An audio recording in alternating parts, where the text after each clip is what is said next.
నమస్తే. India versus England మ్యాచ్లో India సెమీఫైనల్లో గెలిచేసి ఫైనల్లోకి అయితే అడుగుపెట్టేసింది.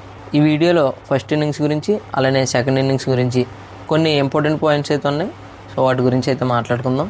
సో ఇవి పర్సనల్గా నాకు అనిపించిన పాయింట్స్. మీకు ఏమైనా అనిపిస్తే కింద కామెంట్ చేయండి. ఇంగ్లాండ్ టాస్ గెలిచి ఫీల్డింగ్ ఎంచుకున్నారు. సో మనల్ని బ్యాటింగ్ అయితే ఇన్వైట్ చేశారు. ఇండియా తరపున ఓపెనర్స్ సంజు శాంసన్ అండ్ అభిషేక్ శర్మ అయితే చేశారు.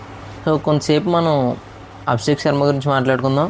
ఎందుకంటే మనోడు T20 వరల్డ్ కప్కి ముందు ఎటువంటి ఫామ్ అయితే చూపించాడు. సో ఖచ్చితంగా ఈ T20 వరల్డ్ కప్లో హైయెస్ట్ రన్ చేసిన వారిలో మొదటి ప్లేస్లో ఉంటారని ఎవరైనా సరే అనుకునే ఉంటారు.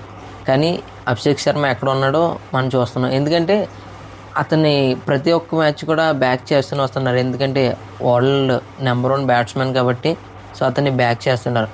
కానీ దానికి తగ్గట్టు అభిషేక్ శర్మ ఆడుతున్నాడంటే అస్సలు కాదు. ఎందుకంటే ప్రతిసారి కూడా ఫ్యాన్స్ని డిసప్పాయింట్ చేస్తూనే ఉన్నాడు. మీకు గుర్తుండే ఉంటే 2024లో విరాట్ కోహ్లీ కూడా ఇలానే స్ట్రగుల్ అవుతూ వచ్చాడు. అభిషేక్ శర్మని విరాట్ కోహ్లీతో పోల్చడం అంటే సరికాదు, బట్ నాకు అనిపించింది చెప్తున్నాను. కోహ్లీ ఫైనల్లో ఎలా అయితే రన్ చేశాడో సో అభిషేక్ శర్మ కూడా అలానే చేస్తాడని ఆశిద్దాం. సో చెయ్యాలి కూడా. సో చేస్తేనే అతని ప్లేస్కి గ్యారంటీ అనేది ఉంటుంది. నెక్స్ట్ సంజు శాంసన్ గురించి మాట్లాడుకుందాం. సంజు శాంసన్ గురించి మనం మాట్లాడుకుంటే వరల్డ్ కప్ స్టార్ట్ అయ్యే ముందు ప్లేయింగ్ 11లో అయితే అసలు ఉండే ఛాన్సే లేదు. కానీ మనోడికి ఛాన్స్ ఎలా వచ్చిందో తెలుసు.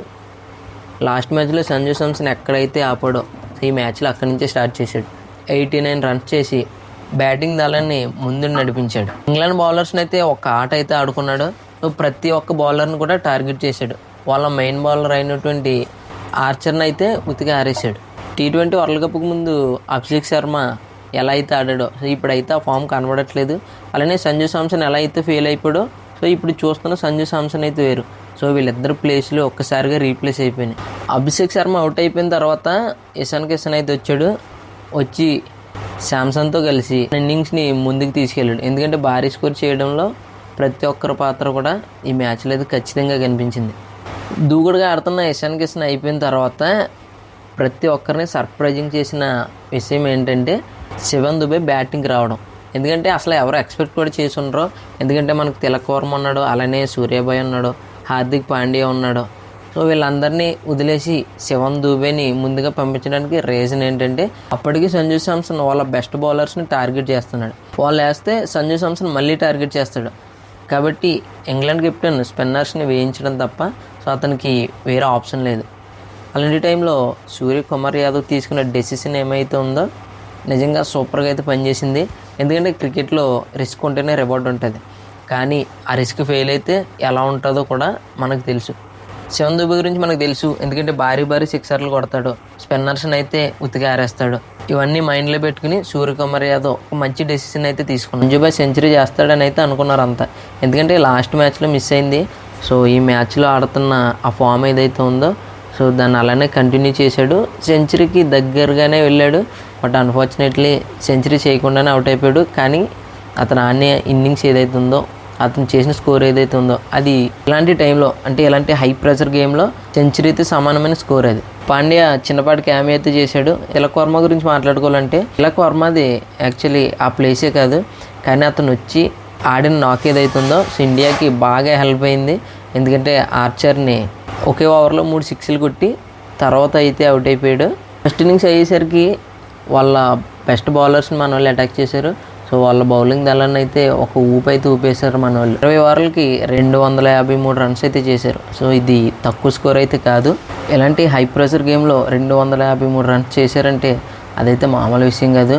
సో ఎవరైనా ఫస్ట్ ఇన్నింగ్స్ అయిపోయిన తర్వాత అనుకుని ఉంటారు ఇండియా చాలా ఈజీగానే గెలిచేస్తుందని అనుకుంటారు.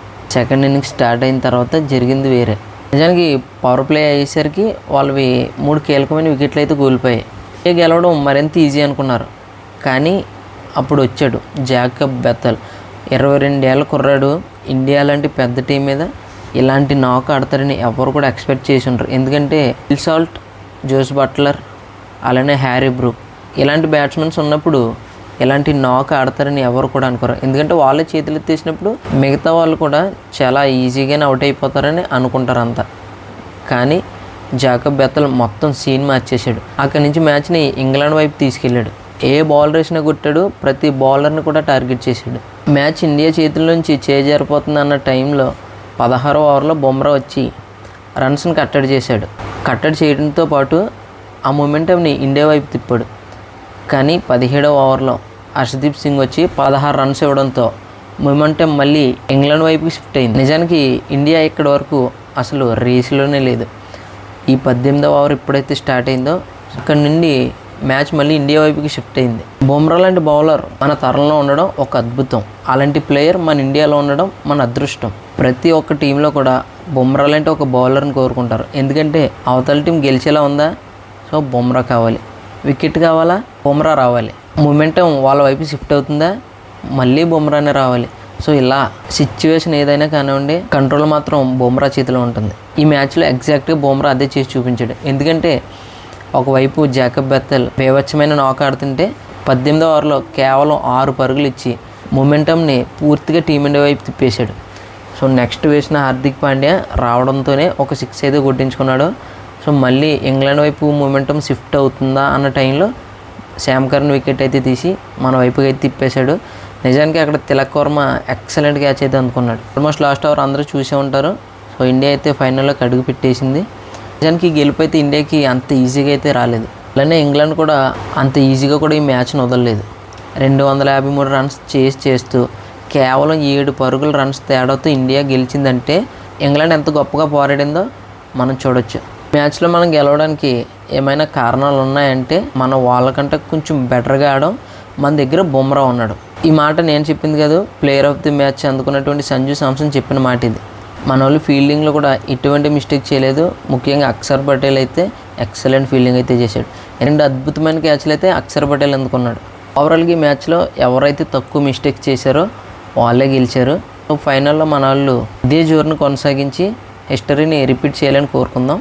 సండే మరో లాంగ్ వీడియోతో మళ్ళీ కలుద్దాం. అంతవరకు టేక్ కేర్.